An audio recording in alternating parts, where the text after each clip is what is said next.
Students, तो आपने evaporation and boiling को कम्प्लीटली अंडरस्टैंड कर लिया है और उसके डिफरेंसेस के पॉइंट्स भी नोट डाउन कर लिए हैं। ठीक है, लास्ट वीडियो में हमने उसको डिटेल से देख लिया।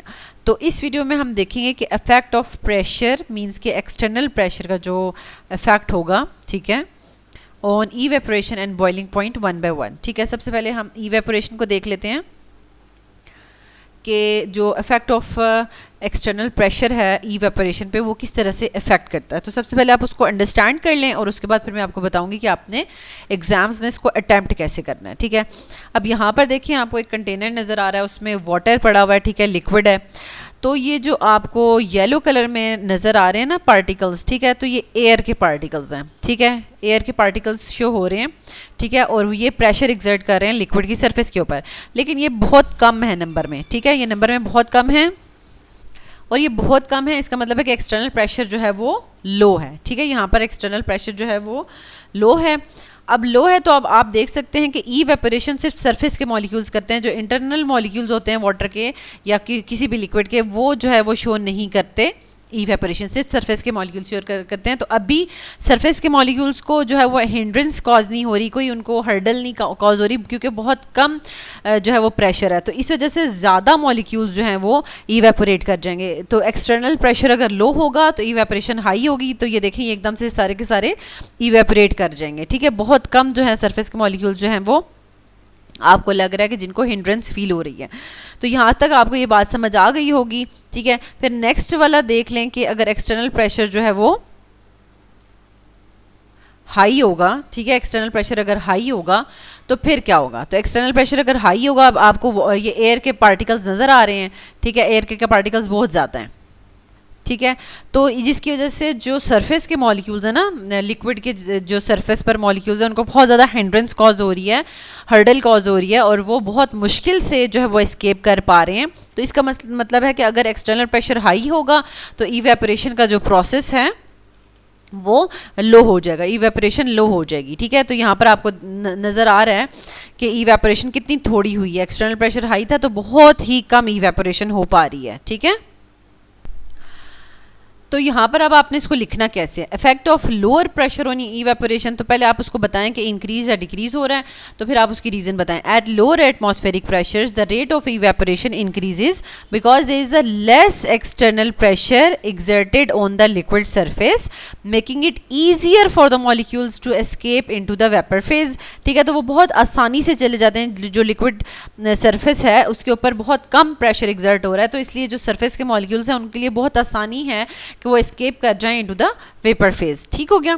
अच्छा, अब इसकी एग्जांपल क्या है हमारे पास कि water will evaporate more quickly at higher altitudes where the atmospheric pressure is lower than at sea level. जैसे कि मैंने आपको पहले बताया, ये सी लेवल है और ये हमारे पास हायर एल्टीट्यूड है। ठीक है, अगर आप यहाँ पर कोई बर्तन लेते हैं और उसको रख देते हैं पानी के उसमें से इवेपोरेट करे, ठीक है, तो दोनों में किसके ऊपर प्रेशर ज़्यादा है। तो अगर हम यहाँ पर एयर की लेयर्स, एयर हमें नज़र नहीं आ रही होती लेकिन उसकी लेयर्स हमारे ऊपर होती हैं। ठीक है, यहाँ पर देखें तो एयर की लेयर्स कितनी ज़्यादा हैं, ठीक है, एज़ कम्पेयर टू इसके ऊपर कितनी कम एयर की लेयर्स हैं। तो इट मीन्स कि जो हायर एल्टीट्यूड है उस पर इवेपोरेशन क्विकली होगी as compare to the sea level. ठीक है, नेक्स्ट हमारे पास आ जाता है effect of higher pressure on evaporation. At higher atmospheric pressure the rate of evaporation decreases because there is a increased external pressure exerted on the liquid surface making it difficult for the molecules to escape into the vapor phase। ठीक है, same वही pattern पे काम करना है लेकिन opposite बातें लिखनी है। ठीक है, क्योंकि अब यहाँ पर हायर एटमॉस्फेरिक प्रेशर हो गया तो रेट ऑफ इवेपोरेशन डिक्रीज हो गया। ठीक है, और making it difficult for the molecules to escape into the vapour phase. तो यहाँ तक आपको ये बात समझ आ गई होगी। इसकी एग्जाम्पल अगर देख लें आप, तो प्रेशर कुकर में क्या होता है कि प्रेशर कुकर में जब आपने कोई चीज़ रखी हुई है, ठीक है, ये प्रेशर कुकर है, उसका लिड है, तो उसमें आप कुछ आपने पकने के लिए रखा हुआ है और आप उसको हीट कर रहे हैं। ठीक है, तो एकदम से तो बॉइलिंग पॉइंट नहीं आ जाता ना, मतलब आपने उसको 25 यानी रूम टेम्परेचर से आप उसको हीट कर रहे हैं, अभी हो सकता है 70 डिग्री सेंटीग्रेड तक पहुंचा हो। ठीक है, तो 70 डिग्री सेंटीग्रेड तक पहुंचा होगा, तो अब जो सरफेस के मॉलिक्यूल्स हैं उन्होंने एस्केप करके यहाँ पर ना एक प्रेशर बिल्ड कर लिया। ठीक है, अब वो प्रेशर बिल्ड कर लिया तो अब वो जो है ना वेपर के जो आपके पास पार्टिकल्स हैं, ठीक है, वो लिक्विड सरफेस के ऊपर क्या कर रहे हैं, आप प्रेशर एग्जर्ट कर रहे हैं। पहले थोड़ी बहुत एयर भी थी, ठीक है, समझें कि ये एयर के पार्टिकल्स भी पहले से थे, और अब जो वाटर के पार्टिकल्स आ गए हैं यानी इवेपोरेट होकर वो भी आ गए, तो अब प्रेशर ज़्यादा हो गया है। ठीक है, तो उसकी वजह से क्या हो रहा है कि अब जो बॉइलिंग पॉइंट से पहले पहले इवेपोरेशन हो रही थी ना, बॉइलिंग पॉइंट तो 100 डिग्री सेंटीग्रेड पे जाकर आएगा ना, उससे पहले पहले जो वाटर को आप गर्म कर रहे हैं और उससे इवेपोरेशन हो रही थी, अब वो इवेपोरेशन जो है ना वो लो हो जाएगी, उसका रेट लो हो जाएगा, क्योंकि जो वेपर्स बन रहे हैं ना वो एस्केप तो नहीं कर पा रहे ना, वो बाहर तो नहीं जा पा रहे, क्योंकि लिड लगा हुआ है और लिड जो है वो क्लोज है। ठीक है, तो वो सारे के सारे यहाँ पर जमा हो रहे हैं। जब जमा हो रहे हैं तो इसका मतलब है कि वो ज़्यादा प्रेशर अब डालना शुरू हो गया लिक्विड की सरफेस के ऊपर, और वहाँ से अब सरफेस से मॉलिक्यूल्स इजीली इवेपोरेट नहीं कर पाएंगे। ठीक है, तो आपने एग्जांपल लिख दी कि प्रेशर कुकर में बॉइलिंग पॉइंट से पहले पहले क्या होता है कि हाई प्रेशर डिक्रीज कर देता है इवेपोरेशन को until a high temperature is reached, और टेम्परेचर इतना ज़्यादा हो जाता है कि जो आपका फूड है वो इजीली कुक हो जाता है। ठीक है, ये तो इवेपोरेशन के दोनों फैक्टर्स आपने देख लिए। अब आ जाते हैं effect of pressure on the boiling, ये देख लेते हैं। ठीक है, अब ये मैंने आपके पास एक पिक्चर आपको नज़र आ रही है। बॉइलिंग होती कब है, कब लिक्विड बॉयल करता है, कोई भी लिक्विड, यानी वाटर तो 100 पे बॉयल करेगा, और कोई और लिक्विड होगा उसका अपना कोई बॉइलिंग पॉइंट होगा, कोई 80 डिग्री सेंटीग्रेड पे बॉयल हो जाएगा, कोई 150 पे जाके बॉयल होगा, डिपेंडिंग अपॉन द नेचर। ठीक है, तो बॉइलिंग होती कब है, जब vapour pressure of the liquid equal हो जाता है एक्सटर्नल एटमॉस्फेरिक प्रेशर के, तब लिक्विड बॉयल करने लग जाता है। ठीक है, अब होता है क्या कि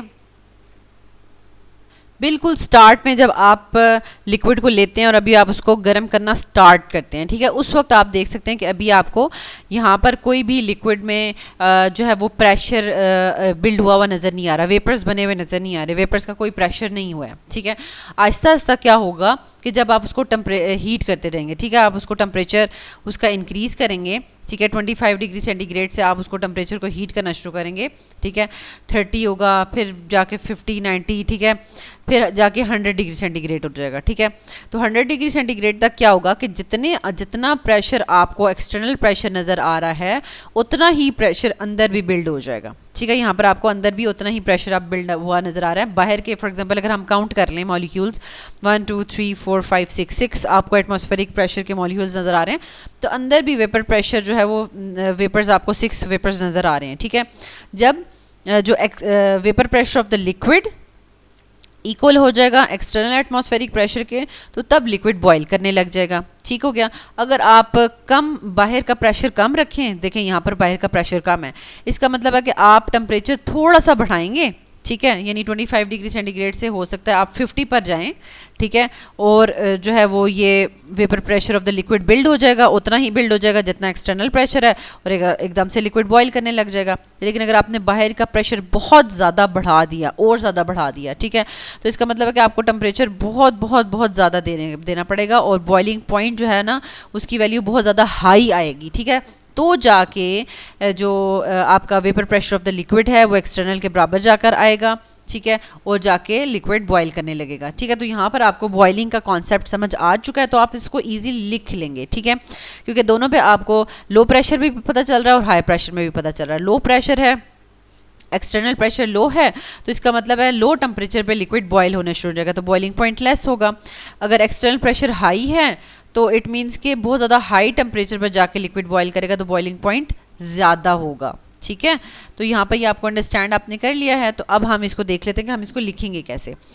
effect of lower pressure on boiling. ठीक है, eight lower atmospheric pressure the boiling point of the liquid decreases. पहले आपने उसको बता दिया ट्रेंड क्या चल रहा है, ठीक है, पहले ट्रेंड बता दिया, फिर एट दी एंड आप उसका रीजन बताओगे कि क्या है ये। This means liquid requires lower temperature to convert into gas. इसका मतलब है वो कहते हैं कि जब अगर बाहर का एटमॉस्फेरिक प्रेशर कम है तो इसका मतलब है कि लिक्विड को बहुत कम टेम्परेचर चाहिए, यानी लिक्विड से गैस में कन्वर्ट होने के लिए उसको कम टेम्परेचर चाहिए, तो इसलिए उसका बॉइलिंग पॉइंट भी क्या हो जाएगा, लो हो जाएगा। ठीक है, और इसी तरीके से अगर आप इफेक्ट ऑफ हायर प्रेशर देखें बॉइलिंग पे क्या है, at higher atmospheric pressure the boiling point of the liquid increases. This means liquid requires, अब देखिए higher temperature to convert into the gas phase.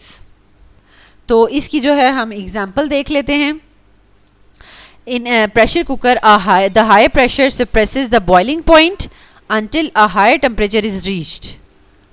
अब प्रेशर कुकर में क्या है कि मैंने आपको जैसे बताया था कि प्रेशर कुकर यहाँ पर देखें कि अगर प्रेशर कुकर की ये लिड ना लगी हो ना, ऊपर लिड ना हो, ओपन हो, ठीक है, तो उसमें क्या होता है कि लिक्विड के ऊपर उतना ही प्रेशर एग्जर्ट होगा जितना बाहर एटमॉस्फेयर का है, जैसे कि 1 atm प्रेशर, ठीक है। लेकिन जब हम इसके ऊपर लिड लगा लेते हैं तो इसका मतलब है कि हम इसके ऊपर एक्सटर्नल प्रेशर हमने ऐड कर दिया है। तो लिड ऐड करने के बाद इसका एक्सटर्नल प्रेशर जो हम इस पर एग्जर्ट कर रहे हैं, ठीक है, तो वो है 2 atm।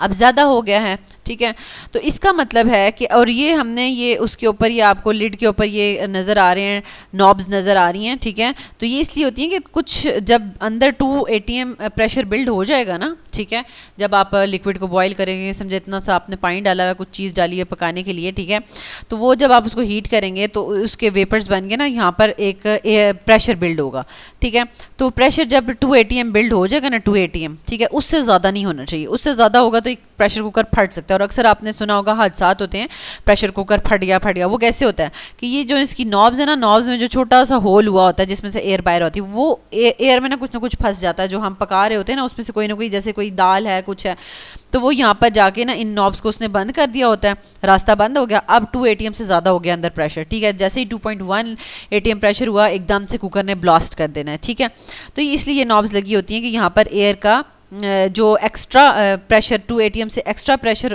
बनेगा ना, वो बाहर आता जाएगा, ठीक है, वो बाहर आता जाएगा।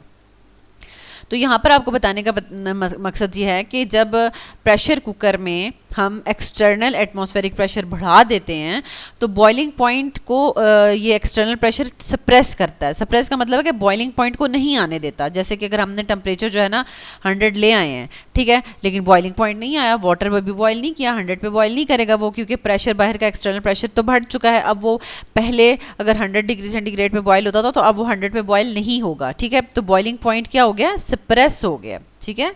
बॉइलिंग पॉइंट को जो ये प्रेशर कुकर है उसका जो प्रेशर है एक्सटर्नल प्रेशर वो उसको सप्रेस कर देता है और इजीली अचीव नहीं होने देता, ठीक है। तो फिर आपको और ज़्यादा टेम्परेचर उसको देना पड़ता है, और ज़्यादा हीट करना पड़ता है।